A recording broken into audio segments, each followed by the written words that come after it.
This is Waqas Khan with Alif USA TechCAST. We are doing our seventh TechCAST today.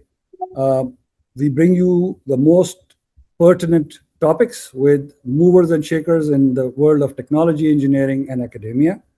Today's guest is Dr. Ashfaq Khokhar, professor and of Palmer Department Chair of Electrical and Computer Engineering at Iowa State University. Assalamu alaikum, Ashfaq. वालेकुम अस्सलाम। So thank you very much for taking the time. आप हम काफ़ी अरसे से कोशिश कर रहे थे कि आपको लाया जाए और आपसे बात की जाए। सो टू बिगिन विद, सबसे पहले ये बताइए अपनी ज़िंदगी के बारे में, कुछ बताइए कि आप योर फॉर्मेटिव ईयर्स और शुरू में कैसे पढ़ाई वगैरह and little bit about your family. Okay.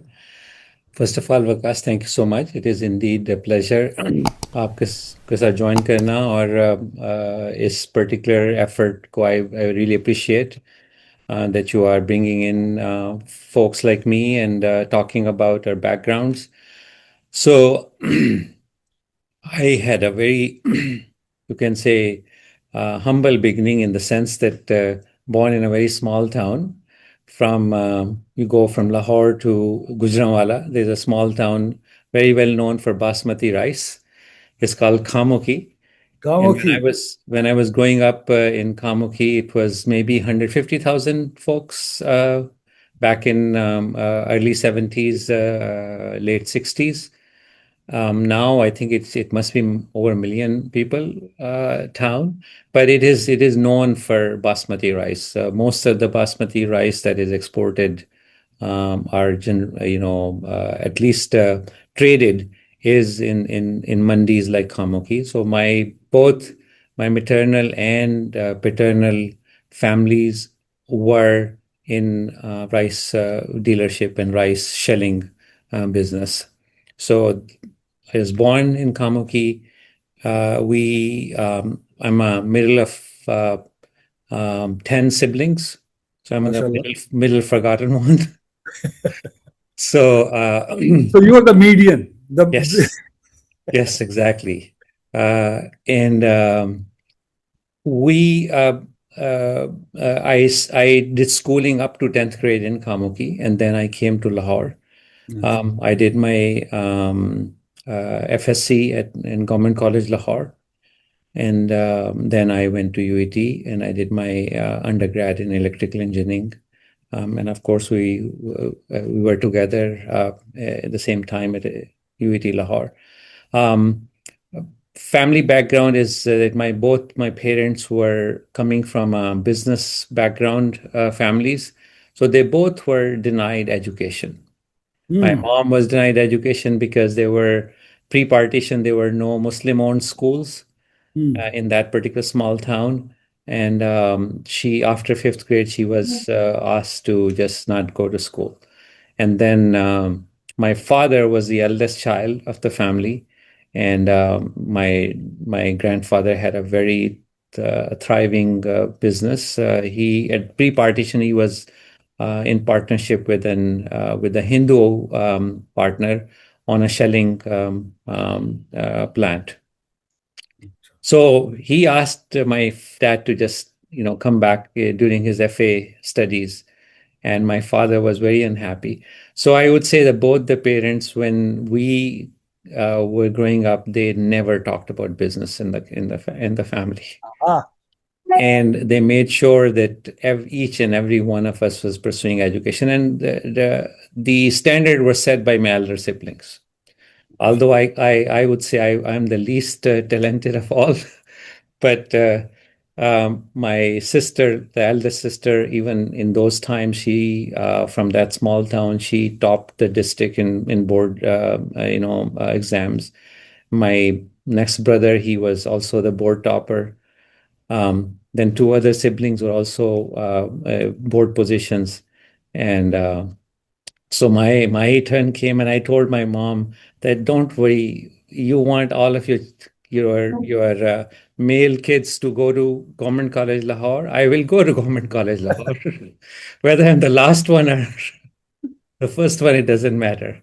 And same thing with engineering also, But Alhamdulillah, I would say कि अल्लाह ताला का बहुत शुक्र है, बहुत करम है कि from that background, we grew up. Our elder siblings set the standard for us, and then we all excelled. And I can tell you, among all of my 10 siblings, no one has left behind. We are um, we are three PhDs, माशाल्लाह. three medical doctors, two diplomats, and one the elder sister is in education, was in education. So I think ये अल्लाह ताला का खास करम ही है कि अल्लाह ताला ने मेरे पेरेंट्स को ये इस्ताद दी और हमें इस काबिल बनाया.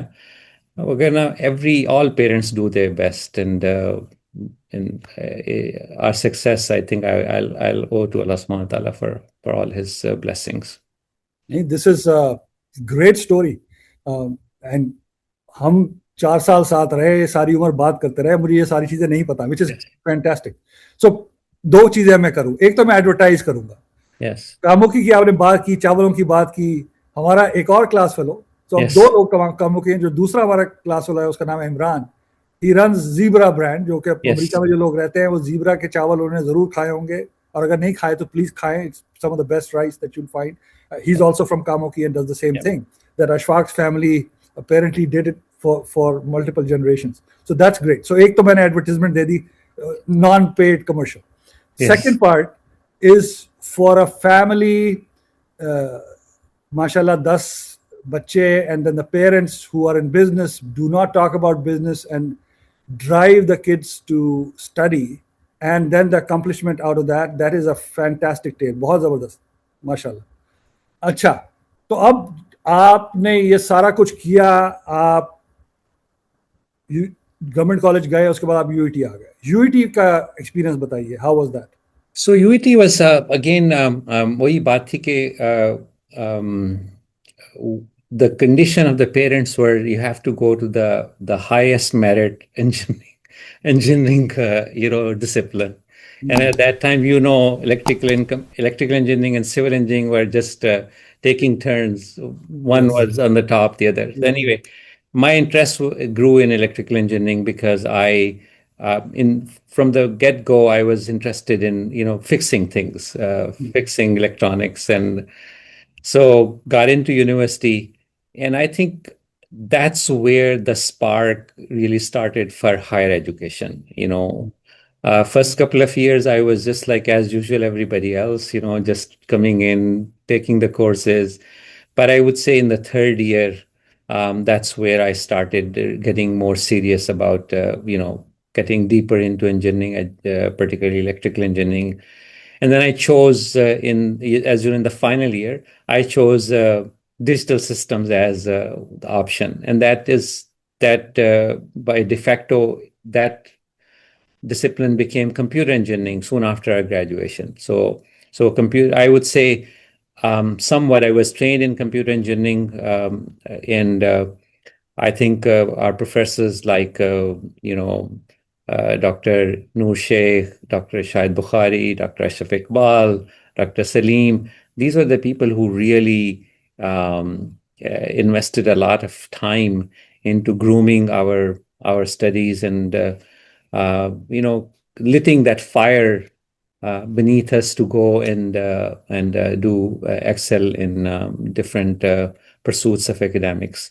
And I would say one of the things that really helped me was I don't know if you've that we had this electronics competition, the electronics fair we used to have every year.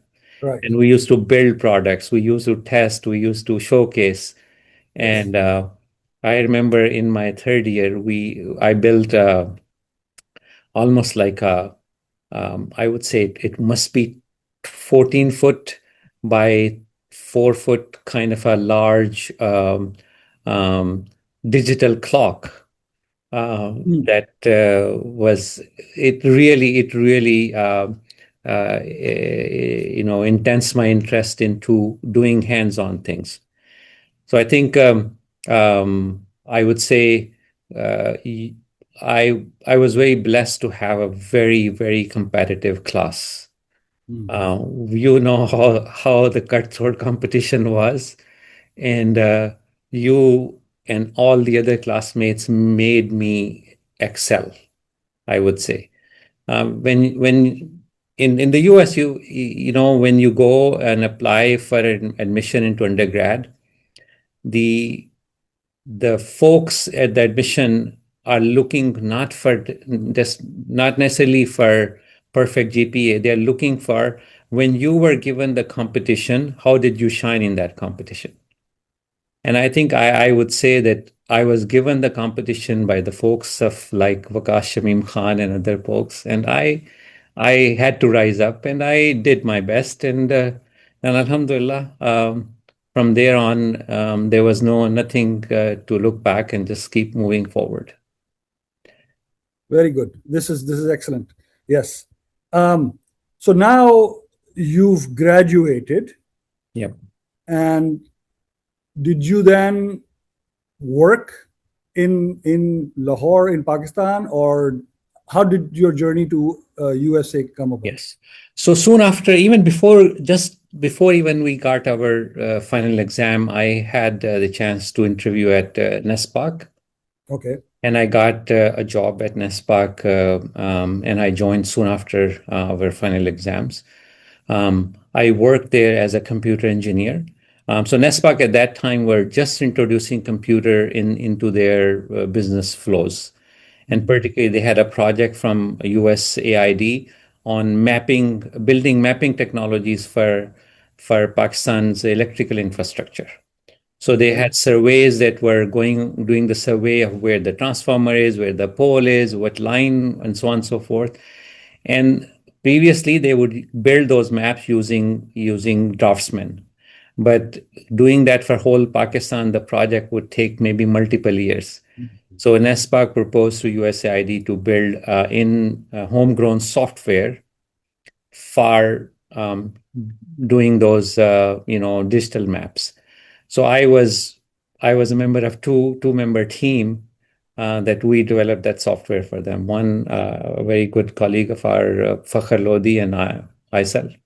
We built that software for them, and in that software there were some components of um, embedded systems, like we have to interact with the devices. That means we have to interface with the devices, plotters and mappers and so on and so forth, and then also develop the software, drawing software also. And I think that really prepared me very well for my subsequent career. So I was there for only for 1 year. Soon after I joined NESPAC with this, um, um, God bless the finance minister at that particular time, this S&T scholarship scheme came, and I was right at the right place at the right time.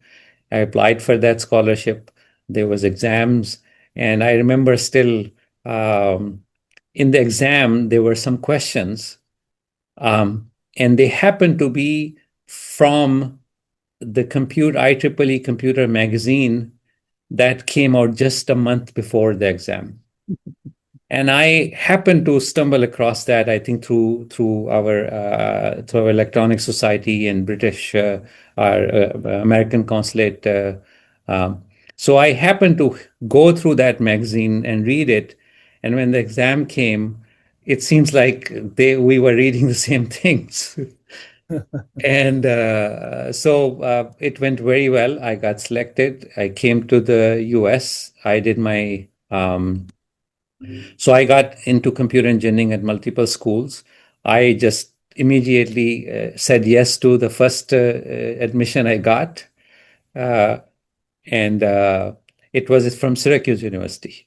Hmm. So I got into computer engineering at Syracuse University, and I still remember that soon after I said yes to Syracuse and got my visa stamped. Um, Before leaving, I got admission at Cornell. Hmm. And now I was asking the ministry to let me go to Cornell. They said, no, we have already sanctioned. You are going to go to Syracuse. If you want to change, you can change it afterwards. And that reminds me of a very famous poem by Robert Frost. the road not taken. Road not taken. Yes. So every time you make a decision that defines the next segment that you take. And I think somehow it was destined to be. So at Syracuse, I got introduced to uh, computer architectures and computer vision Mm. that lit my interest into this area. And then I did not go to Cornell. I went to from there I went to Columbia, and from Columbia I went to USC, Southern California. Columbia was a very short stay, about 2 semesters. My advisor quit academia and opened up Oh. his own company on Wall Street at that particular time, writing business forecasting softwares. Mm. And And you did not want to do that. no, I was because I Focused had on. Yeah. scholarship. I focused on Yeah. PhD. Yes. So Yes. then this very well-known professor at USC, his name is Victor Prasanna. Mm. When I applied, he approached me and said, I would be willing to offer you a assistantship if you would come. I just did not think twice, and I went to USC, got my PhD, and it was a wonderful journey throughout the academics at Syracuse, Columbia, and USC. And then I graduated with my thesis was at that particular time in early 90s was on object recognition and parallel computing. Mm. So you can say the AI, we were talking about AI at that particular time, which is now, Without calling it as such. yes. Yes. Uh, so AI was called, pattern recognition, Neural object networks. recognition. You can say that prepared me a kind of a dual concentration, one on the computer side of hardware, and Mm. the other concentration on the computer vision and image processing side. Mm. And that really helped me also in the later on in my careers that I could, since I took so many courses in both the threads, that I was able to, pick and choose topics of my interest um, in my later part of career. So soon after graduation, I joined Purdue as my first job, as it was a visiting assistant professor position. For 2 years, I was at Purdue in electrical engineering, 50% electrical engineering, 50% in computer science. Mm. And then after 2 years, I got a tenure track job at the University of Delaware. That's where I had my first um, success in terms of getting funding from National Science Foundation. So National Science Foundation has a very prestigious award. It's called NSF Career. Mm. It is it's it is a very competitive award, and that at Delaware I got that award, and that basically opened up so many doors afterwards. Um, um, it also allowed me to overcome some of the immigration problems because we all came on the S&T scholarship. We all came on J1 visas. We had to go back to Pakistan. So NSF Career Award allowed NSF to sponsor a waiver, and Mm. that really helped in continuing my career here in the U.S. So let me Uh, ask one question. So yes. this is important for the young people to know.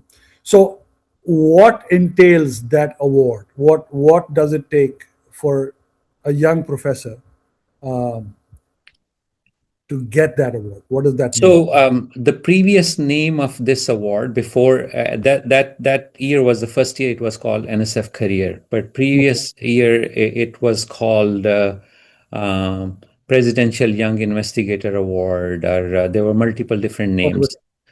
Mm. What it means is that you have to propose to the funding agency a 5-year kind of a plan, research plan Mhm. that and also the academic plan of how you are going to build your career in academia based on the research that you are proposing. So Right. it's a far looking.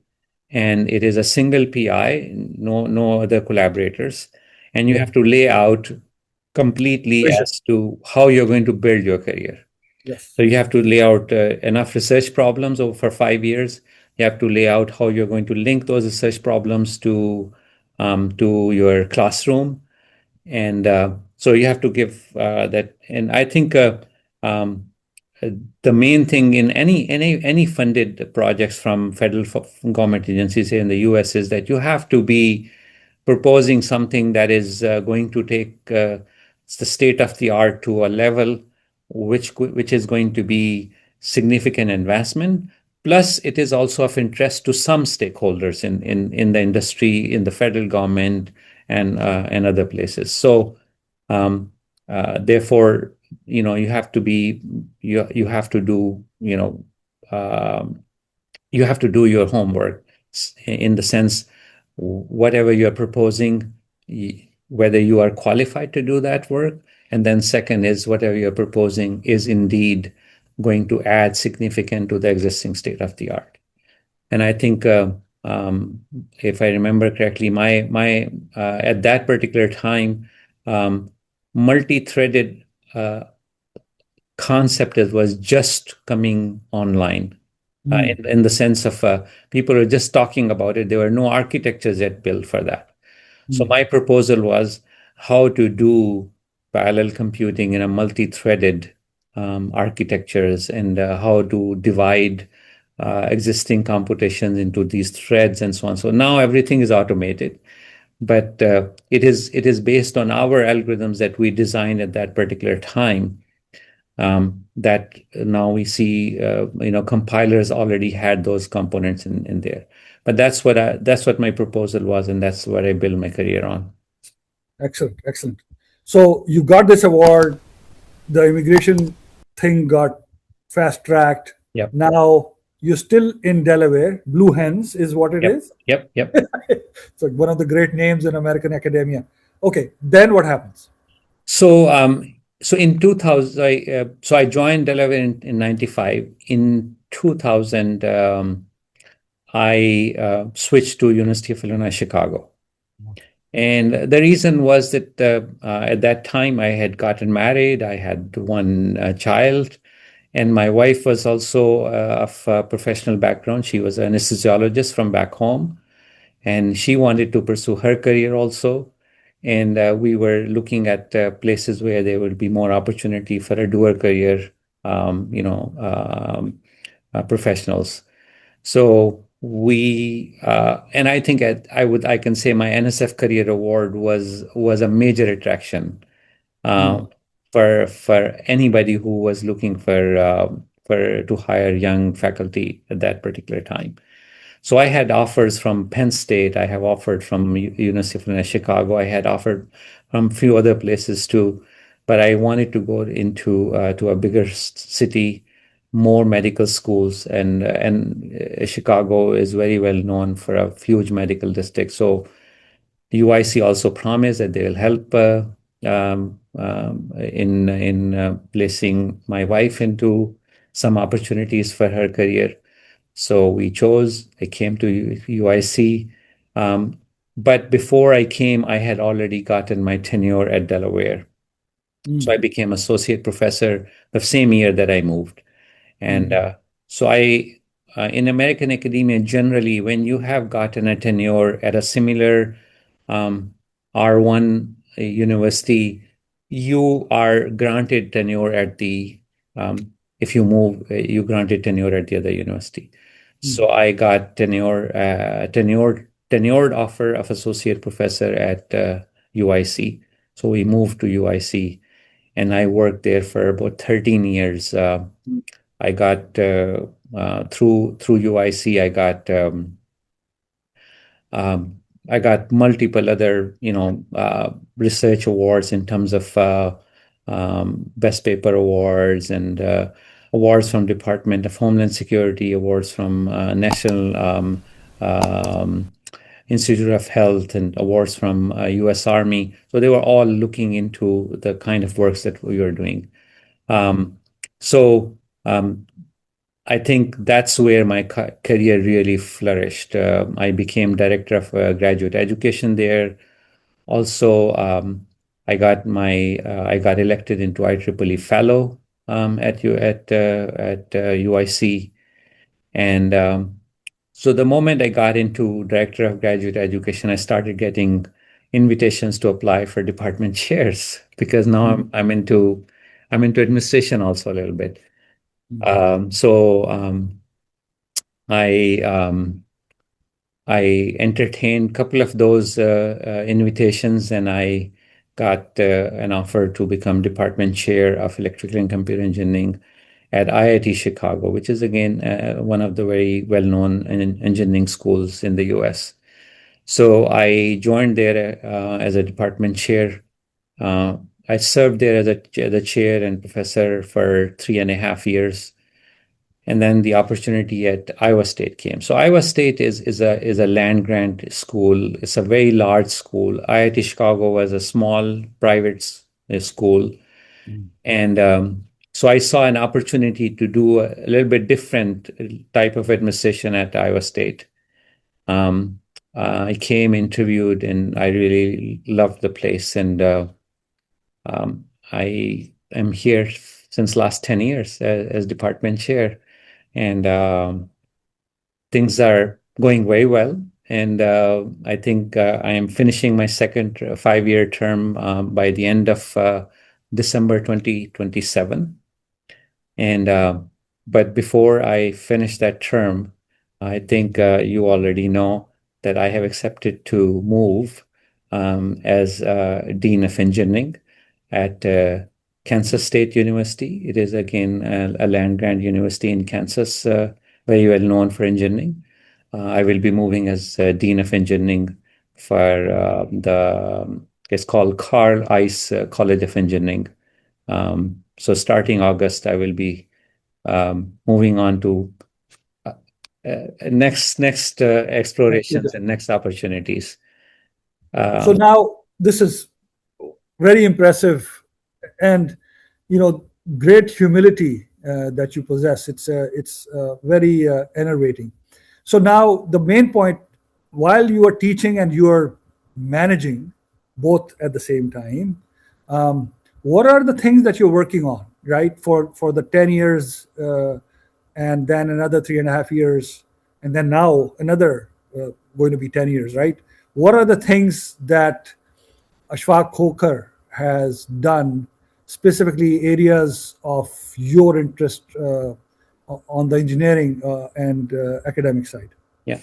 So I think when when you get involved in administration, you have to sacrifice on your research. So Right. if you look at my Google profile, uh, at 2017, I was at the peak of the number of citations of my work. They were in thousands per Mm. year. But soon after that, you have to pay the price because you are Yeah. no. Iowa State is a large engineering department.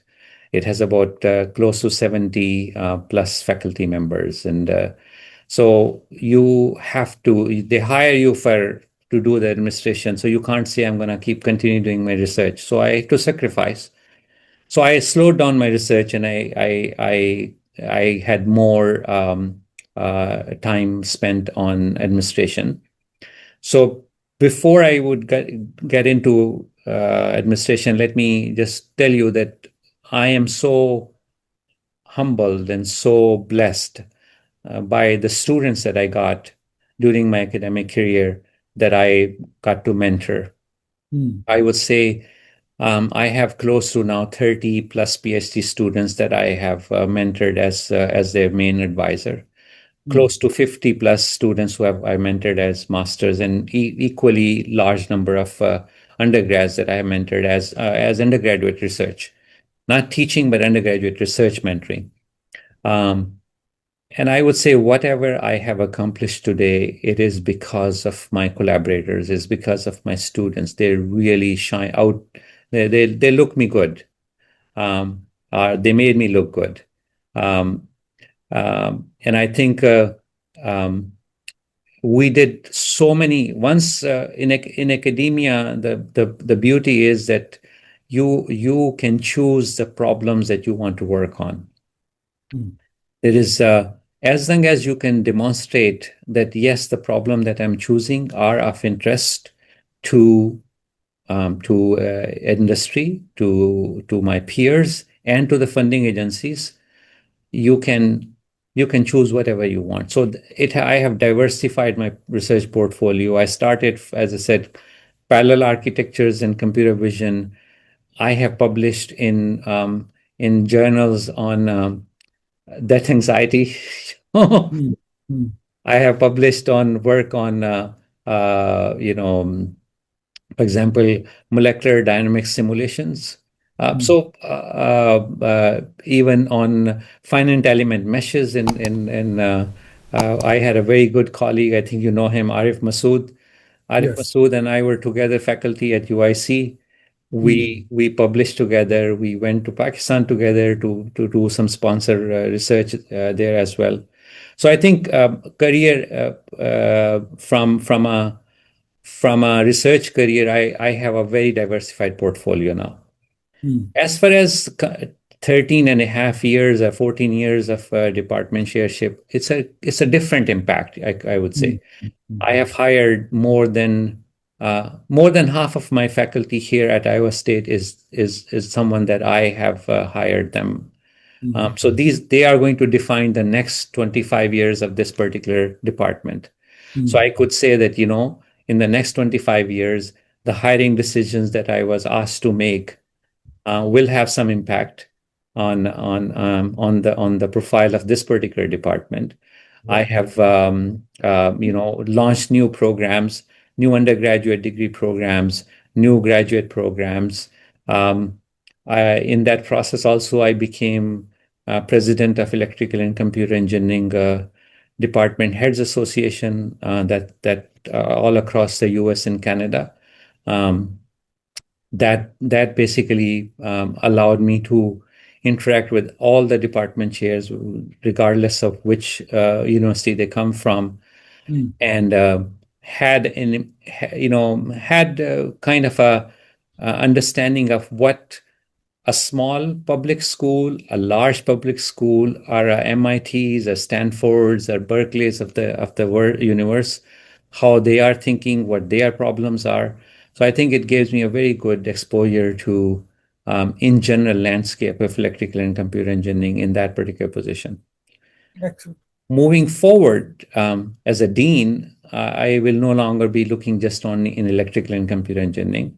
Mm. The college consists of about 8 or 9 departments: um, electrical engineering, computer engineering, mechanical engineering, nuclear, civil, architecture. So all engineerings are going to be under the dean supervision or dean leadership.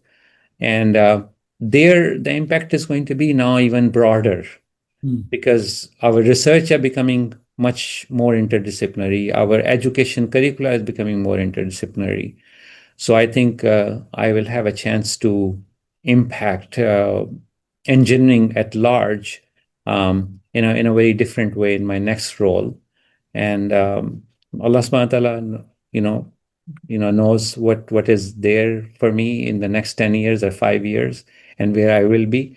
But I'm very excited to be offered that opportunity, and I'm looking forward to joining them. Excellent. Wonderful. So great career, continuing Yep. and thriving, which is great. And all three dimensions of it, right? Actual personal research, mentoring, driving others into success and having a connection with them. And then obviously driving academic alignments across the spectrum. So wonderful. What we have to see beyond that is, since you have all those areas of understanding and influence, now let's start talking about a little bit to the young people that listen to this and the young people at UET Lahore or other young people, doesn't matter where they are. Because of your academic background, because of your leadership in academia, as well as your personal research and stuff, I want to understand how you see uh, overall, and I think you've also worked with students as well as faculty at UET as well. So let's try to get there and try to peel the onion a little bit and understand A, where things are, B, how do we progress, C, what are the messages for the young people in that train. Yeah, I think from the get-go, my first message to not to UET, but to in general, Mhm. to all my fellow, brothers and sisters and sons and daughters in Pakistan, um, is that there is no shortcut to success. You will have to work hard. There is no way that you can assume that you will be successful unless you put in the time.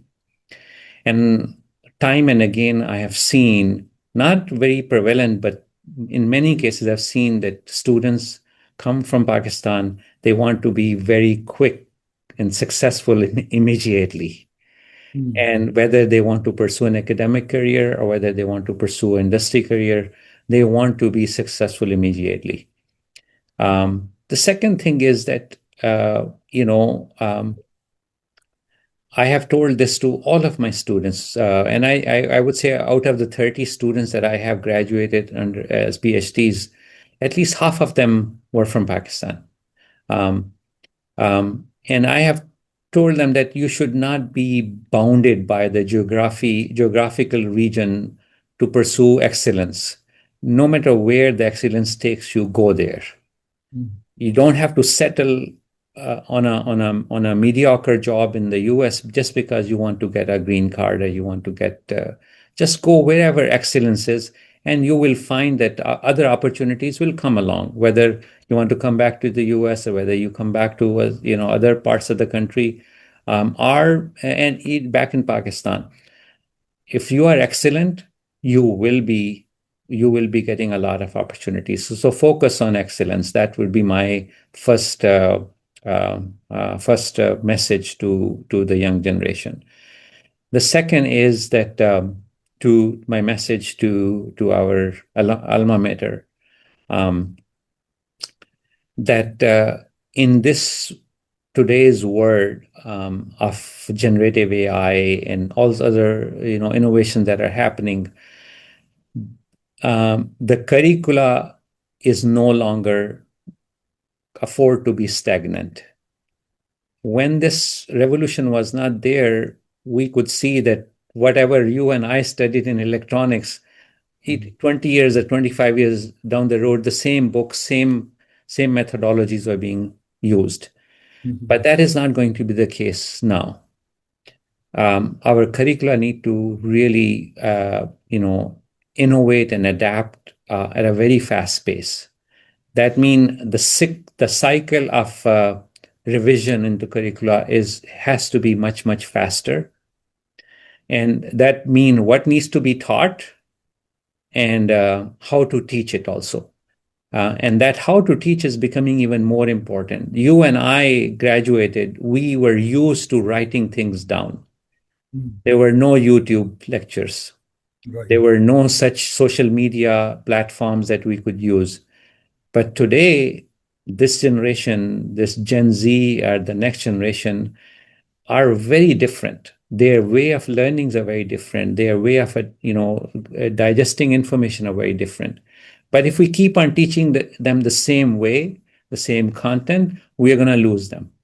So Mm. I would say message to the UET and to all the other academia, and even my here at Iowa State and other places, I've been telling them that we need to continuously adapt and innovate in this research, in instruction, what to instruct and how to instruct. So that is my second message. And I think the third thing is also the vanilla kind of degree programs may not be attractive to the next generation of students. So vanilla electrical engineering degree, vanilla computer engineering degree, or civil engineering, or you may have to create more diverse pathways and make degree programs such that the students have the ability to choose any particular direction within these general disciplines. So I would say that's again an onus on the administration. How do they make sure that they are relevant? They are they are one of the premier engineering institutions in Pakistan by the virtue that they are in a constant cycle of innovation. So that's as far as the academics are concerned. Um, I think in research, we are seeing some progress in Pakistan in terms of research publications or research innovations coming out.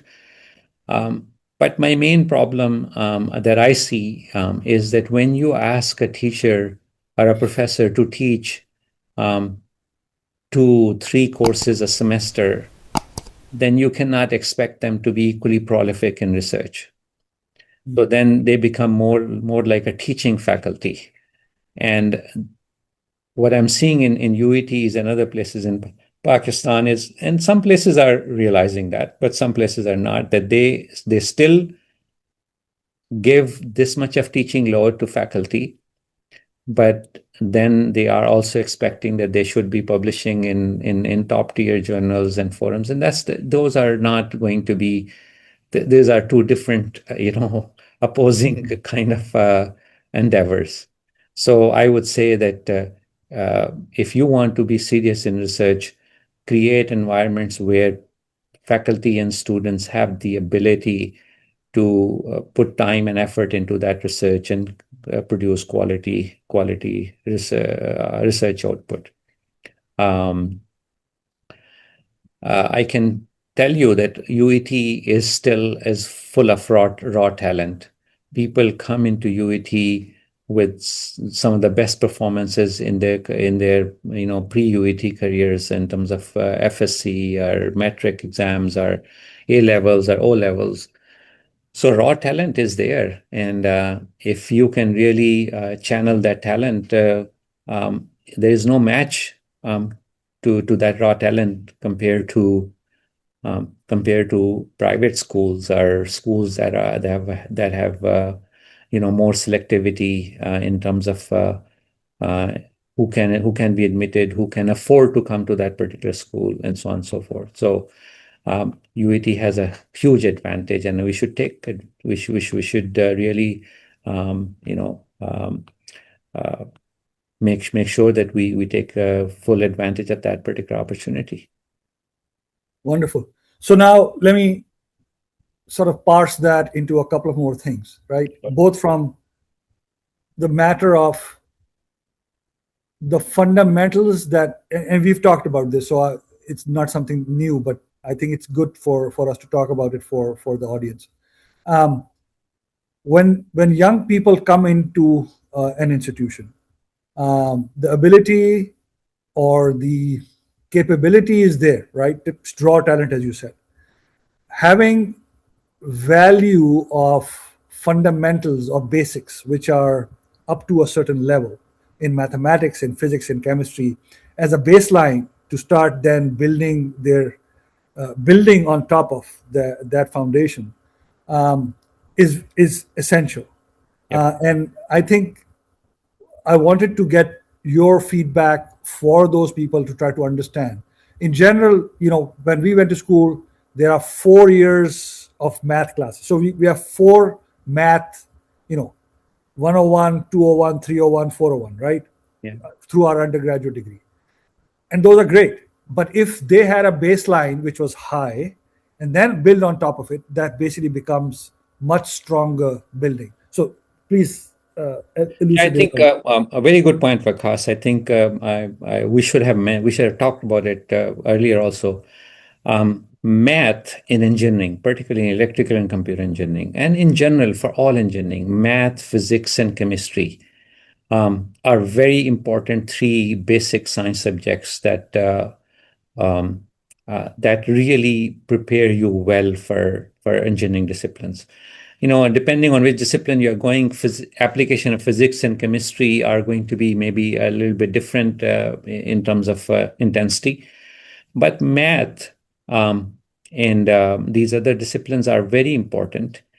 And if you can learn these disciplines with the notion of how they are going to be applied in engineering, you will be very successful in the corresponding discipline. So, for example, people say electrical engineering is nothing but applied physics and math. And if you are good in understanding how math and physics is being applied in this discipline of electrical engineering, it will become very easy for you as you move forward. So I think spending time on understanding, I still remember you and I studied math, Laplace transform and Fourier transform, and I still don't recall any instance where we were shown the applications of Laplace transform as to how and why it should be applied in what particular situations. We were good in applying the formulas, but Yes. when it comes to which particular application it should be applied to, what kind of signal should it apply to, what it does it do to the signal, and it was later on that I realized, oh my God, Fourier transform is nothing but just, sum of sinusoidals applied to represent a particular signal. Uh, but I think that basic understanding of this math and how it is applied is going to be very useful for our young generation. And these days, they don't have to really go back to the instructor to ask for these things. YouTube and other online, contents are so full of explaining these concepts in all different forms and graphs and pictures and videos that I wish I could go back and redo my undergrad with these aids and tools available to me to understand. I think I'll be a very different engineer today if I Mhm. had been exposed. So I would say, yes, these social medias are sometimes harmful, but they have so much of useful information as well. And our young kids should really take advantage of that and build their fundamentals. Once their fundamentals are good in terms of math, physics, chemistry, I can tell you almost any subject will be very, very easy for them in our disciplines. And they will be welcome. On top of that, should not shy away from saying that they need to be very conversant in whatever the modern tools are being used in industry and academia, whether it's programming language like Python or object-oriented languages or development tools, because the word is no longer unipolar kind of an academic word. um, you have to be very sharp in these other tools, and that's where I think UET, in my experience, really need to invest more resources in preparing our students so that they are competitive when they come out here, uh, compared to students coming from Turkey, from China, from India, from Iran, and Europe. I think that's where we need to really put an effort and make sure that our students do not left behind. Excellent. Um, so now, one other element. So if somebody is from a small town, he's gone, done his undergraduate degree at UET or whichever university in Pakistan. There's 270 of them, um, and now they're thinking about their future. Now you've worked in American academia for all these years. Um, how do they think about going to America or to Australia or wherever they want to go and study? And what are the things that they should keep front of mind when they do, besides the context awareness that we talked about, which is an Yeah. excellent thing for them to learn for their lives, not just for academia, but for academic stuff or going to industry after they come to America, for example, and do their master's or do their PhD. What are the things that they should be looking at? So I think first thing is that they should do their homework. One, I can tell you that any professor, whether it's me from a Pakistani background or any professor who is from a different background, Chinese, American, or Indian background professors, every professor is really looking for talented students. There is hardly, I would say, yes, of course, bias is there. If I have to look for talented students, where would I go? I would go to the place where I know, how things work. So I come to UET, I come to NUST, I come to LUMS, so on and so forth, and NED.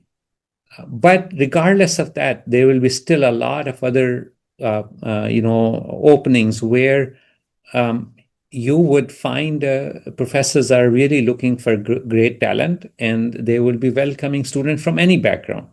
So if you want to present yourself to a professor for admission, master's program, or PhD program, make sure that you shine to that professor as if as per his or her needs. And when I say that, when somebody writes me, just to give you an example, when somebody writes me an email and says, Dr. Khokhar, I am a UET student, and I am really interested in power systems and energy systems research. Could you please give me an opportunity with you to do this research and PhD under your supervision? Guess what will be my answer, or what will be my response? Mm. That person has not even looked at my profile. Right. I have nothing to do with power systems. Yes, in Yeah. my department, I have a lot of research in power systems. So when you approach a professor, make sure that you have read that professor's work. And when you talk to that professor, write an email, express your interest as if you have really gone through each and every, recent publication, and you are aligning yourself to that particular interest. If you have aligned yourself to that interest, I can bet you that your chances of getting a response from that professor are going to be significantly increased. Again, I cannot say that you will get a response but the chances are going to be significantly increased. So that means doing your homework, making sure yourself that the area that you want to get into, you have expressed interest and you have done some reading. And I think that same would apply. I have not worked in the US industry, but I interact with industry on a regular basis. Same thing is here. When you are interviewing with a manager, I'm pretty sure if you don't correspond to the need of that particular manager, what kind of person they are looking for, you will have a less chance to be successful in getting hired. So I would say my main message to anybody who's like me from a background of a small town in Pakistan, um, I can tell you that you could be successful regardless of where you come from. But all along this journey, there should be some mentoring that needs to be done. And we got mentored by our professors at UET, and same thing is happening now. And now in the form of this UET Alumni Foundation that we have, I think uh, there are more mentoring opportunities, there are more mentoring possibilities for students to be prepared.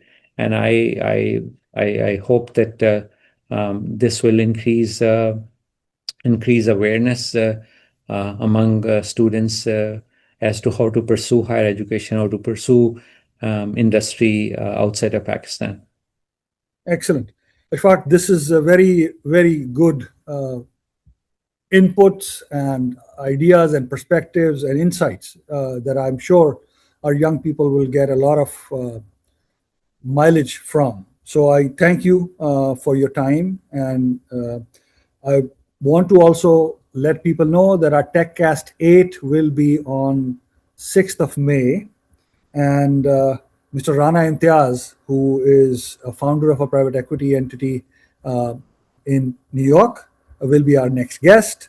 And I also want to emphasize that please subscribe to the Alif USA TechCast channel on social media, LinkedIn, and YouTube.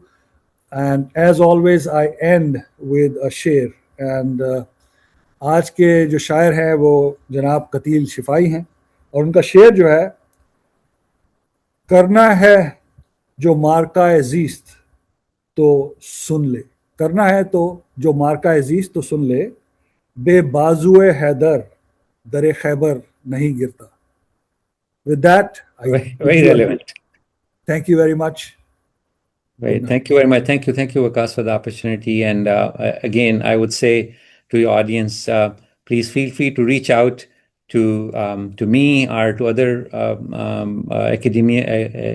academicians of Pakistani origin. But relay the context in which you are reaching out, and hopefully we will respond and help you and guide you if needed. Thank you so much.